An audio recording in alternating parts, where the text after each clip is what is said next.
अस्सलाम वालेकुम व्यूअर्स, कैसे हैं आप सब? खैरियत से हैं? तो आप देख रहे हैं यूट्यूब पर होम्यो टिप्स चैनल और मैं हूं DHMS डॉक्टर अकरम बाजवा। हमारा आज का टॉपिक है सफरी उल्टी को रोकने के लिए होम्योपैथिक की कामयाब दुआ के बारे में।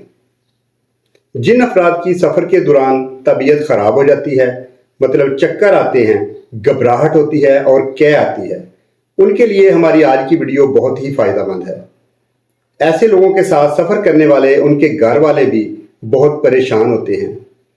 रास्ते में कई किस्म की परेशानियों का सामना बनता है, बल्कि गाड़ी में सफ़र करने वाले तमाम हजरात उनसे परेशान हो जाते हैं। तो उनकी इस परेशानी को ख़त्म करने के लिए, उल्टी को रोकने के लिए हमारी आज की दुआ बहुत ही फ़ायदेमंद है। इस दुआ के इस्तेमाल से इंशाअल्लाह ताला अल्लाह के हुक्म से आप जितना मर्जी लंबे से लंबा सफ़र भी गाड़ी में करेंगे तो आपको कभी भी उल्टी नहीं आएगी। सफ़र के दौरान कभी भी आपकी तबीयत ख़राब नहीं होगी। तो अब जानते हैं इस दुआ के बारे में। ये दुआ है दोस्तों होम्योपैथिक की पेट्रोलियम 30 ताकतें। इसके 5 से 8 कतरे आधा कप पानी में मिलाकर दिन में 3 दफ़ा पिएं। इंशाअल्लाह ताला अल्लाह के हुक्म से उल्टी से हमेशा के लिए छुटकारा हो जाएगा। तो दुआओं में याद रखिएगा। वस्सलाम, डॉक्टर अकरम बाजवा। बहुत शुक्रिया।